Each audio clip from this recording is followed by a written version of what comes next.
keys are to the glory days at the stick. From who's got it better than us to brick by brick.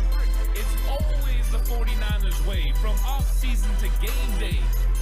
Yeah, we talk back. It's the 49ers Cutback.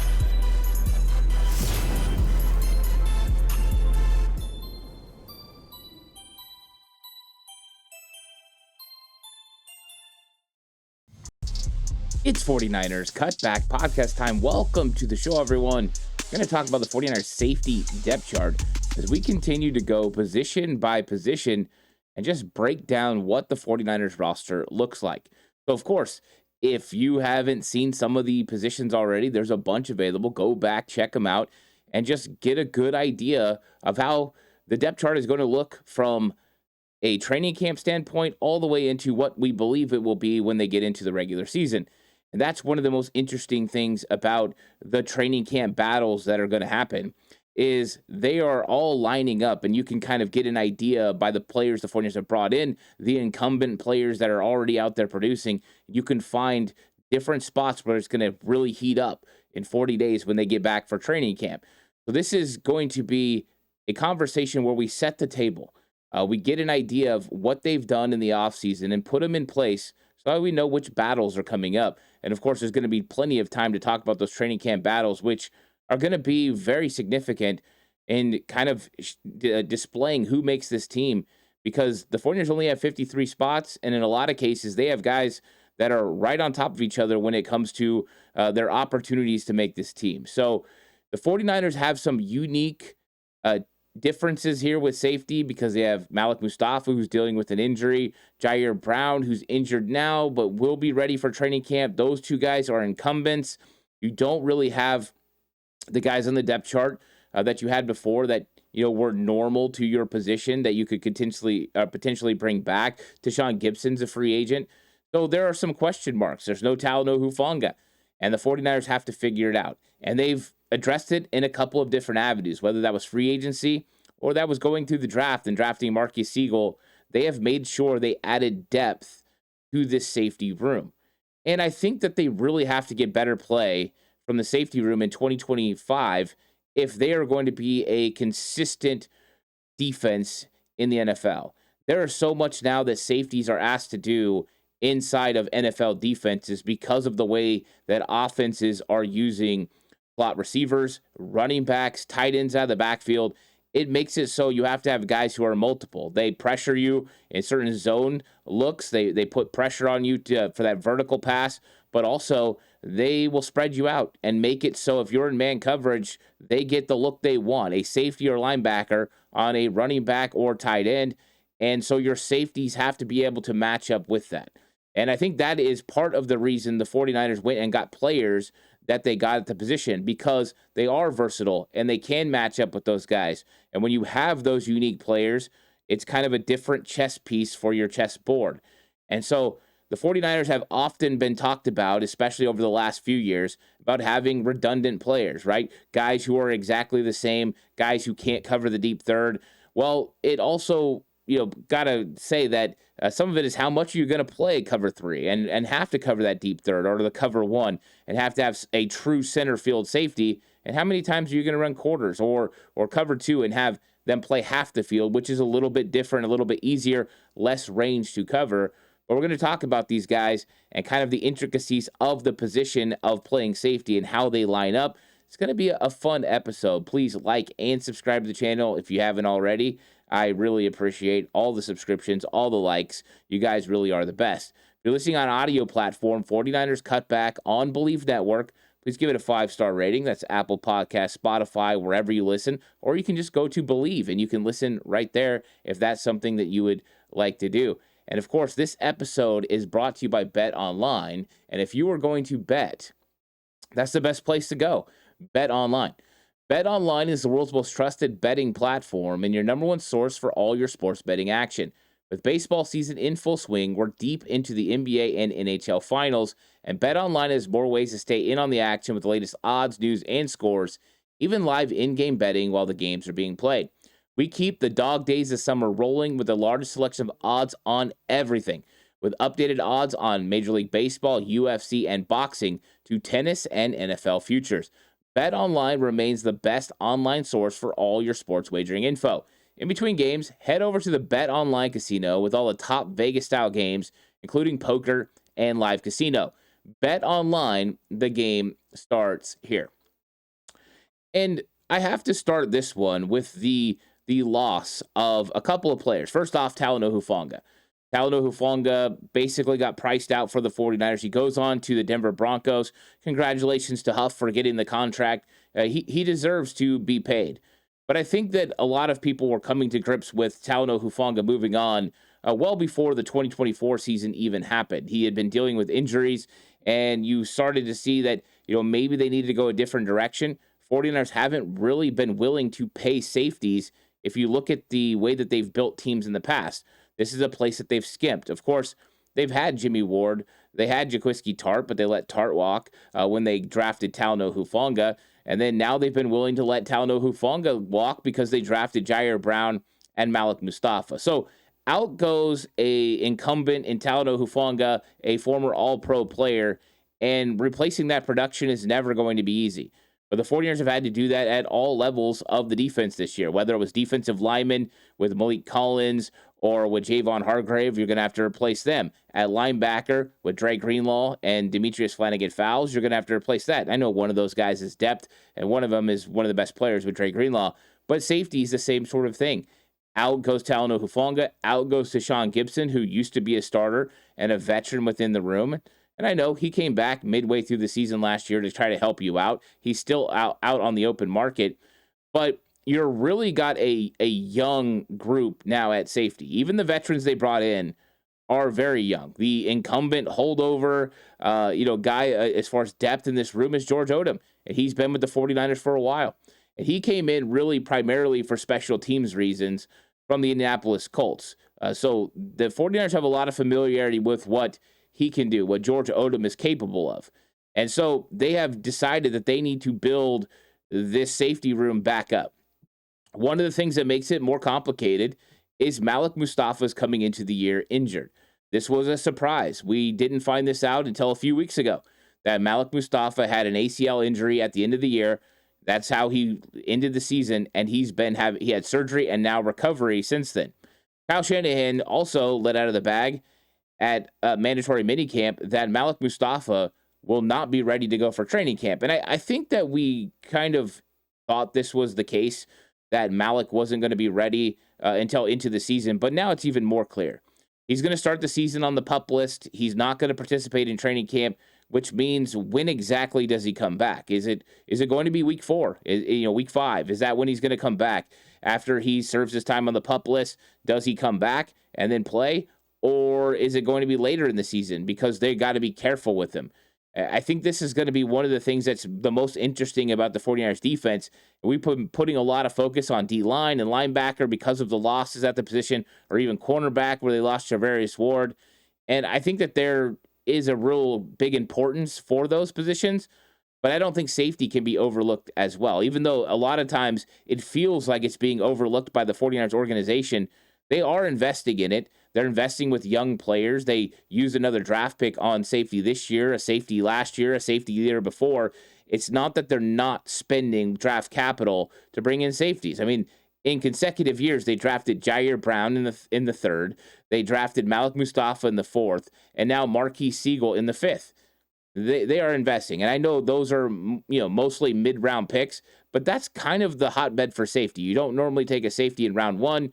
Round 2's a little bit more, believable, but still pricey for a safety in the way that it's valued. But the 3rd round on, that's kind of the hotbed for safeties, especially 3 through 5. And they got guys. So it's not for lack of trying for the 49ers. But the Malik Mustafa injury definitely plays into this, because now you have to have a legitimate starter.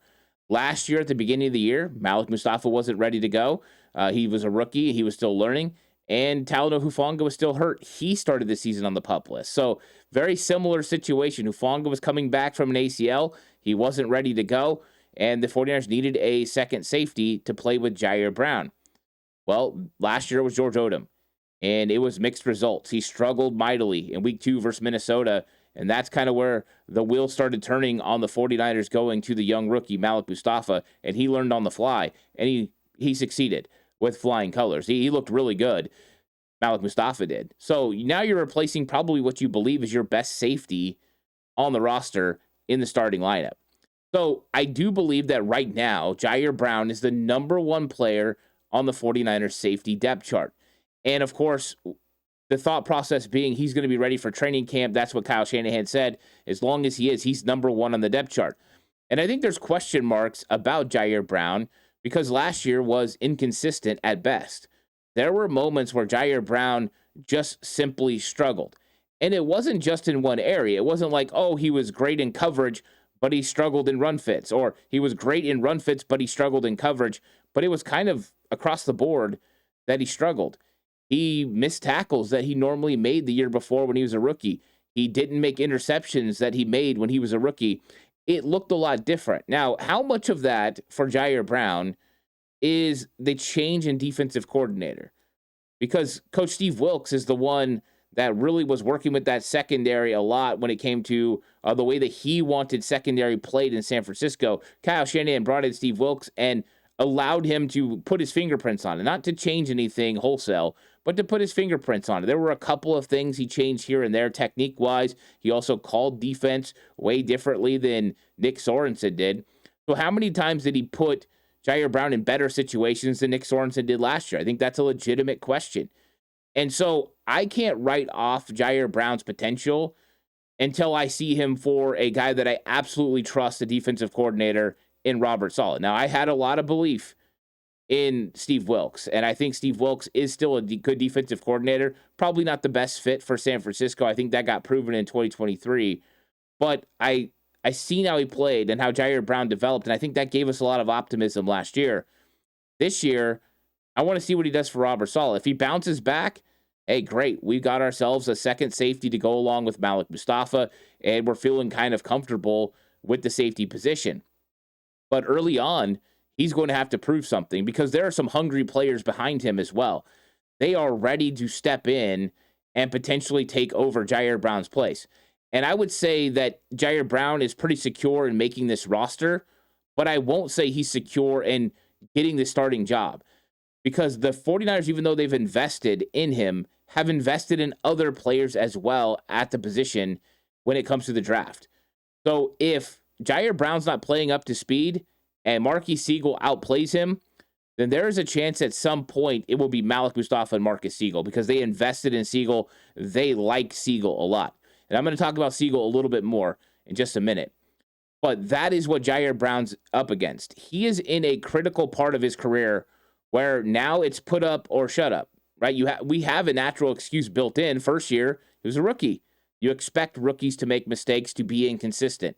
Year 2, you've got an excuse because we don't know how bad Nick Sorensen prevented him from developing more. We just don't know.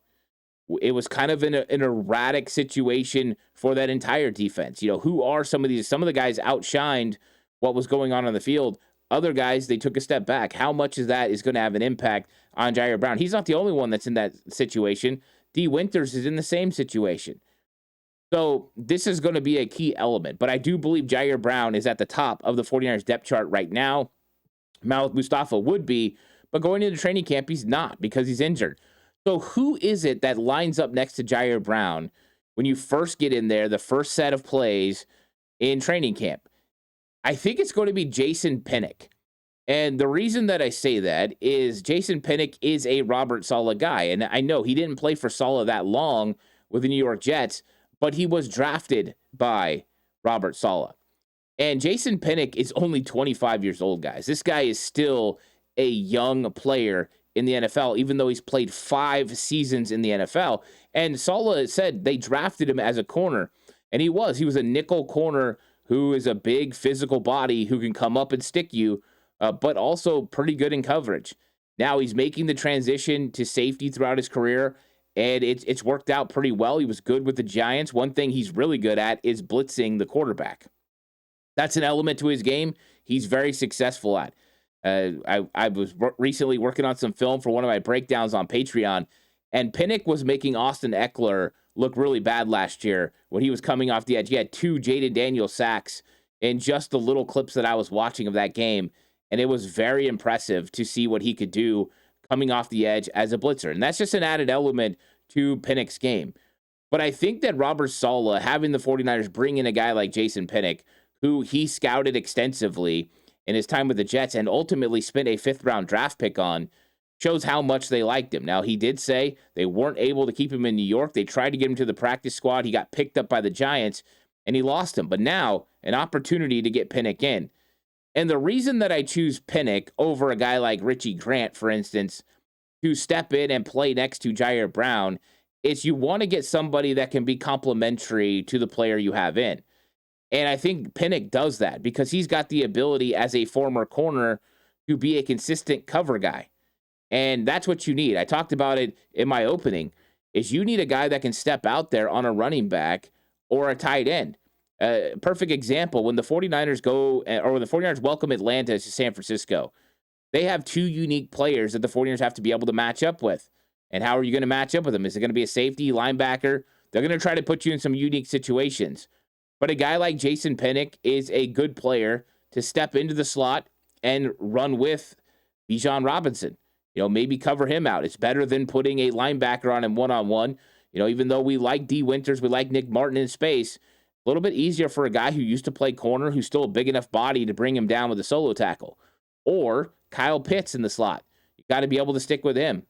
There's your Jason Pinnick thing, because we saw Ji'Ayir Brown be able to match up with some tight ends his rookie year with mixed results. Last year, he struggled mightily with that. And this was a role that Deshaun Gibson took on and was really good at in his time in San Francisco before the 49ers moved in a different direction. But this is a spot where Pinnick can help this football team. I also believe he can cover the deep half. He will be able to cover the deep third. It's going to be more instinctive. It's going to be more off his ability to read the quarterback, read the concepts, and then get there. Less about his speed, even though he's not slow. He's just not, a burner. He's not a guy that's built for that. But the veteran leadership, the communication, that's something that he's going to excel at. And also, he already knows what Robert Saleh asked for. He's played within Robert Saleh's defense. Now, this defense has evolved a little bit, of course, since he played for Robert Saleh a few years ago. But it means he has a basis. He has a foundation to build on. And he's able to step in next to Ji'Ayir Brown and help this football team. So I think Pinnick is going to get your first shot to be the safety next to Ji'Ayir Brown until Malik Mustafa comes back. So that element is figured out. When we get to training camp, more than likely, and there's always a chance that it's somebody else, I think it's going to be Jason Pinnick and Ji'Ayir Brown that line up day one at safety as your starters. And I think he gives you a lot of versatility, and that's part of the reason you like him. That will allow you to play Ji'Ayir Brown in the box more. One thing I will say about Ji'Ayir Brown, he needs to take better angles and tackle better if he's going to be on the field. If not, there is a guy waiting behind him, and I'm still not talking about Siegel yet. But Richie Grant is waiting right behind him, looking for an opportunity. Richie Grant is a former second-round pick of the Atlanta Falcons, and he's good at special teams. Same with Pinnick. They have dual identity on this team. They're going to be big-time defensive players and special teams players, unless you're starting, right? If Pinnick is starting, he won't play as much special teams, so it'll fall on Grant. And I think that when they come in, Richie Grant is going to be the third safety for the 49ers early on. He's going to step in. He's got versatility. He can play Pinnick spot. He can play Ji'Ayir Brown spot. And I think that he's got enough speed to be able to, run the deep third. Is it going to be very consistent? Is he going to have to really stress to get there? Yes. It's tough for anybody. But I think that he's been in the NFL now long enough that he's going to be able to do this. He's also a guy that can come in the box, make a tackle, pretty good in run fits. So you have an ability to place him in either one of these spots, free safety or strong safety. And we know the 49ers don't run a traditional free safety, strong safety type system, even though most fans wish they did. Most fans would love to have a thumper like Tim McDonald and your cover guy like Merton Hanks. And it's not that Tim McDonald couldn't cover, but Merton Hanks was the better guy that could handle it, a former cornerback in the league. And so you just had that guy that could handle business for you, right? Everyone remembers these types of situations where you had these guys that could do, the dual role. You had your free safety and your strong safety.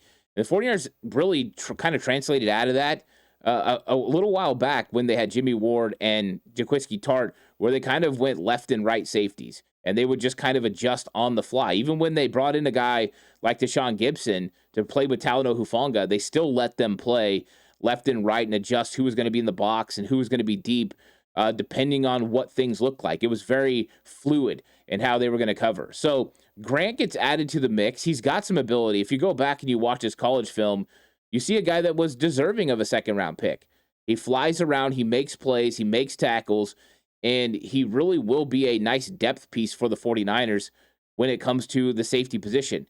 Now, I don't know what the status of George Odom is going to be going into training camp. We know he's working his way back, and so I don't know exactly where he fits, because normally I would put another veteran ahead of the rookie, because you want the rookies to be able to watch and develop. And Marquis Siegel has been missing all of OTAs. Now, Kyle Shanahan said he's going to be ready to go for training camp, and that's very important for his progress and how he's going to grow. So I'm going to put Siegel as the fourth safety right now. I think he's going to run with that second group along with Richie Grant. And one of the cool things about Marquis Siegel that I love is that 4.37 speed. But that's not the only thing I love about Marquis Siegel. I also love the fact that he played a ton of nickel corner in college at Kansas State. This guy's got the ability to walk up and cover a Bijan Robinson or a Jahmyr Gibbs in the slot if that's a matchup that you want to put a more skilled safety on. So early on in his career, he could easily be a dime safety at worst. And what does that mean by dime safety or dime corner? Well, what you can do is you put in a guy when you're in a situation, you go to the dime formation. That means one linebacker and you've got all DBs, right? You got 6 defensive backs. You could go with a bigger Marquis Siegel instead of going with another cornerback. And with him having the ability to run with some of these bigger players, you can match him up on tight ends and not feel like you're going to lose anything with physicality compared to a corner. So he gives you some versatility and flexibility that way. You could put 3 safeties on the field. You could walk one of the guys into the box, so that way they don't have a distinct advantage in the run game. You put Ji'Ayir Brown or whoever, Jason Pinnick in the box, and you play Marquis Siegel as a third safety. But it also gives you the ability, depending on matchup, to throw him in the slot sometimes instead of a guy like Upton Stout. Now, I think Upton Stout's going to play really big as a nickel corner, but Siegel is bigger than Upton Stout. He's got 3 inches on him. He's got a little bit more weight on him, but he runs faster than Upton Stout. He played nickel corner in college. So you have an opportunity here to get a guy that you have some versatility with, that you can find key matchups where you can put him in the right situation. So it's about those chess pieces. And I think Siegel is a really nice chess piece for the 49ers. They have talked, the coaching staff, extensively about how intelligent he is, how smart he is football-wise, and how he picks up things so fast. If that is the case, he's going to pick up this defense really quickly, which means the only limitations to him will be how quickly can he physically get it done? How quickly can he physically acclimate to the 49ers defense? That is going to be an important part of everything for him, because the truth is this skill of him is the best of the 49ers safeties. Yes, Malik Mustafa is a thumper, an absolute stud coming up and hitting you. Ji'Ayir Brown is a guy that's got some ability. But when you look at pure talent, Marquis Siegel is more talented. He's more versatile than both of those guys. And we love Malik Mustafa, but Malik Mustafa doesn't have 4.3 speed to be able to be a deep third guy, a guy that can play cover 1, cover 3, a guy that can cover the deep half, can walk in the slot and cover anyone. He's got the most versatility. That's why I kind of said he reminds me of Jimmy Ward, because Jimmy Ward, when he came out of college, he stepped into a cornerback role. Now, that was a different regime, of course, in 2014. Way different, right? You had Trent Baalke. Everything was different then. But it doesn't mean that the 49ers didn't like having Jimmy Ward when he played for Robert Saleh and for D'Amico Ryans, and what he meant to that defense because of his versatility. Let's not forget, his last year in San Francisco, Jimmy Ward played an entire season at nickel corner after he came back from injury. So there is an opportunity for Siegel to help there. And that's what the 49ers are looking for, versatility and help. And I think Siegel's going to run with that second team, and I think he's going to be looking to push a guy like Jason Pinnick or push a guy like Ji'Ayir Brown. And if he starts picking it up, Ji'Ayir Brown is, like I said, back against the wall. The 49ers, with a 25-year-old Jason Pinnick, a young guy, Richie Grant, another young guy, coming off his first contract, they're not older. If one of these guys outplay somebody, they're going to move to that direction. They are going back to being a meritocracy. There is absolutely no way Robert Saleh is going to say, you know what, we're going to go with Ji'Ayir Brown because he was drafted. Robert Saleh, he wasn't drafted by me. He's not one of my guys. I want to play the guys that are going to be the best. And no matter who that is, that's who they're going to play. So Siegel's in a competition to step in at some point, but he's got to figure this thing out. And I think it's something that we've seen the 49ers do. So we have a blueprint for how they handle young safeties, coming into the league and how they're, kind of thrust into the lineup. Talanoa Hufanga, he came in, they had Jaquiski Tartt, they had Jimmy Ward, and when they brought him in, they would play him in certain situations. He would fill in for Jaquiski Tartt or come in for a 3-safety look. So there was that blueprint. And then when they brought in Ji'Ayir Brown, they weren't really bringing him in the same way. They did it a couple of times, would give him some opportunities, but injury really thrusted him into the lineup. But last year, Malik Mustafa, same thing, injury. So young players have to be ready to go and step in. I think they would like to work Marquis Siegel in certain looks. I talked about dime, maybe some big nickel situations where they have a big slot receiver or a big tight end that you want him to match up with. Siegel a little bit longer. You put him out there, you let him go compete. So I think matchup-wise, there could be some opportunities for young Marquis Siegel to step in there. Now, next up is going to be George Odom. And I think that the 49ers still have confidence in George Odom and him being able to be a consistent backup for this football team. And we know there's going to be a lot of value that he's going to hold when it comes to special teams. Because you just look at Brant Boyer, he's trying to put together a special teams juggernaut. And they added guys at the safety position that can help you there, whether that's Pinnick or Siegel or Richie Grant. All these guys are special teams guys, but George Odom's a holdover. I mean, originally, this is why he was brought in by Coach Brian Schneider. As part of that big wave when Schneider came in as special teams coordinator, George Odom was one of the prize guys he brought in. And so he brought in him, he brought in Oren Burks. He was bringing in some guys that he felt were going to make a big-time difference for special teams coming off the Richie Hightower change. Well, George Odom's going to be the holdover. Most of the other special teams aces that the previous regime brought in, or previous special teams coaches brought in, are gone. Even long snapper, right? That's gone. The only one that's still here is Jake Moody, who was a draft pick of the Niners. That's why they're still holding on. But George Odom. And so that is an avenue for Odom to make this team. Richie Grant's going to have to play better on the defensive side of the field and play adequate in special teams. Jason Pinnick's going to have to play better in defense and adequate on special teams to beat out George Odom. And for Odom, he's going to have to get healthy. Last year, he couldn't stay healthy, and that really derailed his 2024 season. So the question mark is not going to be, can George Odom play in this defense? We know he can. He understands the defense well. He's traditionally a really good tackler.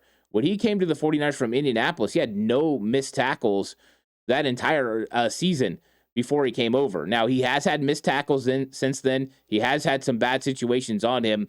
Unfortunately, Nick Sorensen, schemed up a time where he had two safeties covering Justin Jefferson, and it went for a big touchdown, and it fell squarely on George Odom. But that was a scheme problem. And I know you're hoping the blitz is going to get there, but let's not put ourselves in that situation to have George Odom and even Ji'Ayir Brown covering Justin Jefferson down the field. It's the best wide receiver in the league. So I'm not going to put that on George Odom.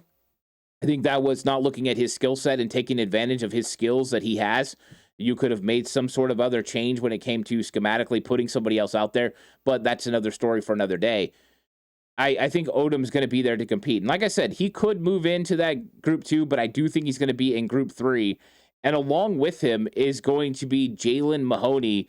I think he's going to be in that group 3. And he's been having a pretty good offseason. He had a good offseason last year. I thought that he really showed up last year in training camp and proved that he could do it. He could play in the NFL. And he had a pretty good preseason as well. He's a guy that comes up and he sticks you. Really good in the box. Needs to develop a little bit when it comes to coverage. But he's definitely a guy that can operate within that box area and make some plays. Good in run fits. So he's a young guy that's still developing. I think that they like him. He had an interception off Mac Jones at minicamp. So we're starting to see some plays from Jalen Mahoney, and I think him and George Odom are going to run together. And, and we'll see what the young guys got.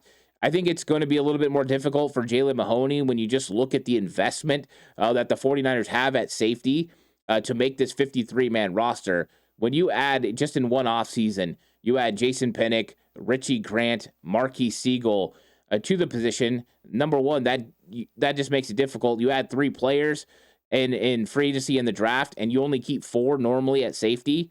Now, we know Malik Mustafa's injury is going to open up one roster spot, but Ji'Ayir Brown's the 4th. Who is going to be left out? George Odom, Jalen Mahoney. It's going to be interesting. So I do think there's some camp battles that are going to be interesting. And one more name to mention, and I don't think that he's going to initially be listed with the safeties, but I think he could get some safety looks because he played some safety with Cincinnati Bearcats last year, and that's Derek Canteen. I did a breakdown of him over on Patreon, and this is a cornerback. He played cornerback at Georgia Southern, and then he went, to a couple of different stops after that. He went to Virginia Tech. He went to Cincinnati, and he kind of transitioned from outside corner to nickel corner to safety. Another guy that's got versatility. So let's see if he takes any snaps at safety as well. That's going to be another unique position to watch, is to see what Derek Canteen does. I just want to throw that in there as a little tidbit in case you start hearing Derek Canteen is there. I think they want him to work the nickel corner spot and a little bit outside. He's a guy that earned the roster spot by going and competing in the rookie tryout. But I just want to keep an eye on him. So this is how I expected to go for training camp. I fully expected to be Ji'Ayir Brown and Jason Pinnick running with that first group. The second group, I expect to be Richie Grant and Marquis Siegel, as long as Siegel is healthy. And then the third group, George Odom and Jalen Mahoney, will round out the 6 safeties that are going to be getting reps at training camp, with Malik Mustafa being on PUP. And then we're going to keep an eye on Derek Canteen. Now, going into the season, I think because Malik Mustafa is going to be on the PUP list, I fully expect Ji'Ayir Brown and Jason Pinnick to be the starters, and Marquis Siegel and either Richie Grant or George Odom to be the 4th guy. It's going to come down to special teams and defense, but there's your big competition, is right there. Who's going to be that 4th safety? It's going to be interesting. So thanks, everyone, for coming through and checking out this episode about the 49ers safety depth chart. Let me know what you think about the depth chart down in the comment section down below. Curious, who do you think is going to make it? Who do you think is in line? Do you trust Ji'Ayir Brown? I'm curious about that. So I always enjoy reading comments. Even if I can't comment right back, I always try to go back and comment on some of them if I can. I'm sorry if I can't get to you right now. Work schedule is kind of crazy, but I do appreciate you all watching. Please like and subscribe to the channel if you haven't already. Appreciate it. If you're listening to audio platform, 49ers Cutback on Believe Network, please give it a 5-star rating. This episode is brought to you by Bet Online. The game starts here. If you want more content, head on over to Patreon. Check it out. Link is in the description section. Breakdowns, standalone videos available over there right now for your consumption. I'll catch you guys in the next one. Until then, stay safe.